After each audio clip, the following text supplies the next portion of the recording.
protocol stack used in Bluetooth. The first is your Bluetooth radio or RF layer. Radio layer, it performs the modulation and demodulation of data into RF signals. Now, whatever data is actually transferred, it has to be converted into the radio frequency signals. So, this is the work that radio layer does. Now, talking about the technicality, it operates in ISM band of 2.4 gigahertz and between these specific ranges with spacing of 1 megahertz. Now, voice and data links in Bluetooth RF can be divided into two types. The first is your ACL and the second is your SCO. Talking about ACL, which stands for asynchronous connection less. So, in this, it is used when data integrity, that is error-free delivery, is more important than avoiding the latency, that is delay in data delivery. So, you can see the specifications and the characteristics. Talking about SCO, which is synchronous connection oriented. Now, when we have to avoid latency, and this is a crucial factor than integrity, then we use SCO. And you can see that it is for critical data and voice. Okay. And next we have a miscellaneous data voice which has no flow control or CRC, and the data part supports flow control and retransmission. Talking about the next layer, which is your baseband layer. So baseband performs the connection establishment within a piconet. Okay, so in Bluetooth, it uses a TDMA form called TDD TDMA, which is time division, and it is basically used in half duplex communication. Half duplex communication means that both the receiver and sender can send or receive messages, but not at the same time. Now let's talk about the single secondary communication. So if the piconet has only one secondary, that is there's only point to point communication, that is one master and one slave, the TDMA operation is very simple. See, the time is divided into slots of 625 microseconds, and the primary uses even numbered slot, that is 0, 2, 4, right? And the secondary uses the odd number slots 1, 3, 5, etc. Now what happens is that TDD TDMA allows the primary and the secondary to communicate in half duplex mode, just we had discussed. So what happens in slot 0, the primary sends and the secondary receives. In the slot 1, the secondary sends and the primary receives, and this cycle is continued. Talking about multiple secondary communication, so you can see that in slot 0, the primary sends a frame to say secondary 1. In slot 1, only secondary 1 will send the frame to primary because the previous frame was addressed to secondary 1. And you can see that secondary 2 and all other secondaries will be silent. So what happens in slot 2 is that the primary sends a frame to secondary 2, and now in slot 3, secondary 2 will actually send the message back to primary, and the cycle will continue. Now let's talk about link manager protocol. So this basically performs the management of already established links, and it also includes the security features. I mean, it also includes authentication, that is who can access what information, and encryption process, that if a specific data item should be encrypted or not. The next and important layer, which is the L2 cap layer, and this is actually known as the heart of the Bluetooth because this allows communication between upper layers and the lower layers. You can think of it as an interface. Okay, so its job is to package the data packets received from the upper levels into form expected by the lower levels, right? And it also performs segmentation and multiplexing. The next we have SDP layer. SDP stands for Service Directory Protocol, which allows us to discover services which are available on other Bluetooth devices. Okay. Talking about the RFCOM layer, RFCOM stands for Radio Front End Component. Okay, and it provides a serial interface for WAP and OBEX. What are these two?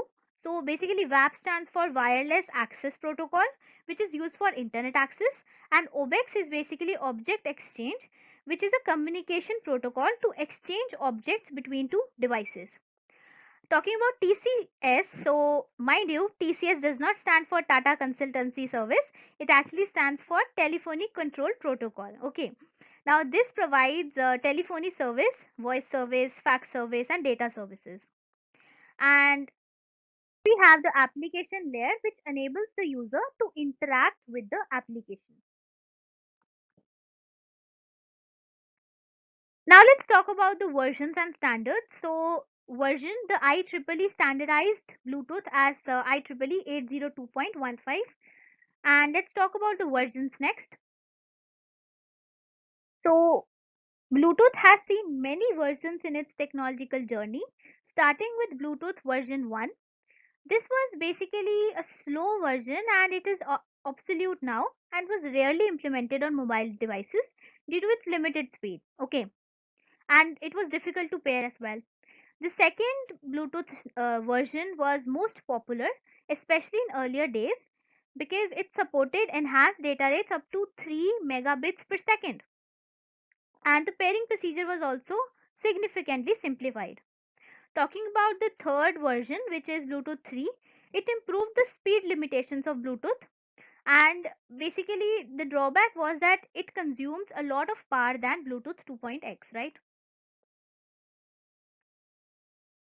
Now, in order to meet the increasing demands of wireless connectivity between small devices, Bluetooth 4.0 was introduced in the market with a new category of Bluetooth, Bluetooth Low Energy, that is BLE. Now, what happened in this was it was geared towards applications that required low power consumption. So BLE returns to a lower data throughput of 1 megabits per second using the GFSK modulation scheme, the Gaussian frequency shift key modulation scheme. And although BLE's maximum data throughput of 1 megabits per second may not be suitable for products that require a continuous stream, like we have our wireless headphones, that the music is coming within a continuous stream, right? But other IoT applications that only need to send small bits of data periodically, this technology was very much beneficial for those. For example, your wearable smartwatches, health monitors, right? So, this feature allowed the Bluetooth module to reduce power consumption with the connected devices. Let's talk about the latest version, which is Bluetooth 5. Bluetooth 5 is an improvement upon the previous BLE standards and it's still geared towards low powered applications but improves upon BLE's data range and data rate and data range, right? Now, the striking feature is that Bluetooth 5 offers four different data rates to accommodate a variety of transmission ranges: 2 megabits per second, 1 megabits per second, 500 and 125 kilobits per second. The flexibility in data speeds offered by Bluetooth 5 allow low powered products to send even more sophisticated data to the end user. And for your information, latest version is 5.2. Now this is a comparison table which illustrates the popular wireless LANs technologies used, which you have, and you can refer to them. Talking about the advantages and disadvantages of so Bluetooth offers a great deal of possibilities. The most important point, you are free from carrying cables. The third is accuracy in local area network, operating range of up to 100 meters, low power, low processing. Applications are virtually endless, inexpensive, does not need to be configured. Security features are also there. Talking about the disadvantages, definitely the data rate of only 1 megabits per second is a concern. And another important concern is that Bluetooth devices are open to interception and attack. We'll be discussing a case in the next slide. And battery use increased on devices cannot work in long distance environments, right? I doubt I have to actually think about the applications.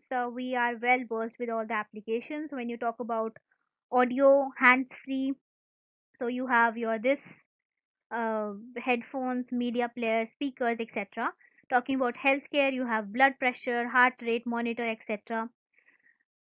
PC peripherals, wireless mouse, wireless keyboards are the products, and the whole concept of smart homes is basically based on Bluetooth. As I just mentioned that Bluetooth is actually skeptical to a lot of attacks. So blue snuffing is one of them. So blue snuffing is the unauthorized access of information from a wireless device through a Bluetooth connection, often between phones, desktops, laptops, and PDAs. So if your system is actually hacked or attacked, now the attacker will have access to your calendars, contact lists, emails, and text messages, and users can also copy your pictures and private videos. So blue snuffing is the theft of information from the target device. So in the end, I hope the lecture was totally clear to you and you have great idea about Bluetooth technology. So thanks a lot for being an awesome audience. Wish you luck.